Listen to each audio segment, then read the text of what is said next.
Amazing it is, when I stop to regard, that God would consent to an anguish so hard, surrendering his son unto mayhem and death, to a torturous writhing to his final breath.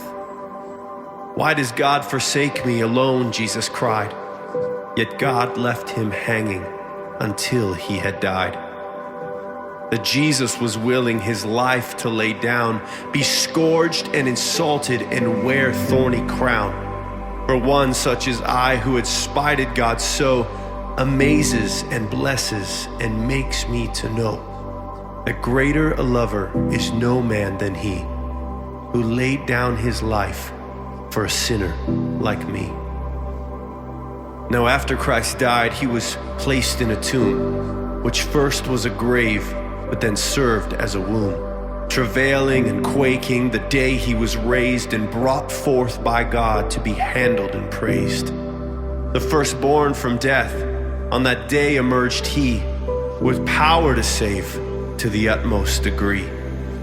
At God's right hand, Christ now reigns from on high, a friend in high places to sinners who cry to him for forgiveness, their evils confessed.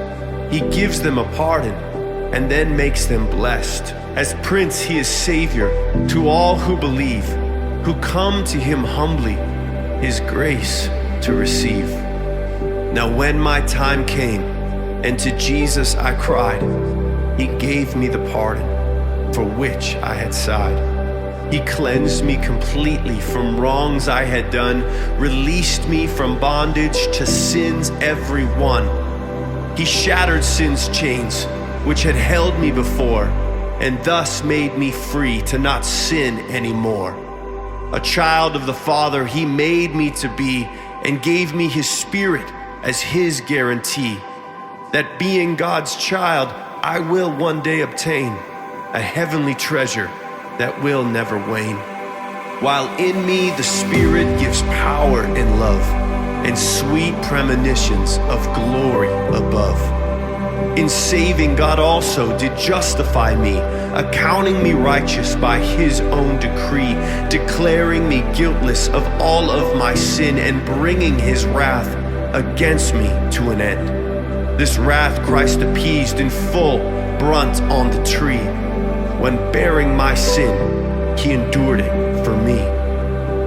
So now God relates to me only with grace, for the former wrath vanished without any trace. And each day I made a bit more as I should, his grace using all things to render me good. And when I am sinning, God's grace does abound, ensuring my justified status is sound.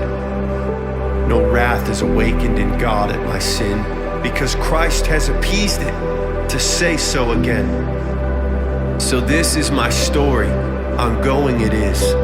How shall I thank God for this gospel of his? A gift that keeps giving, the gospel confers, the bounty of heaven each time I rehearse. Deserve it? I don't, on my holiest day. But this is salvation, and herein I'll stay.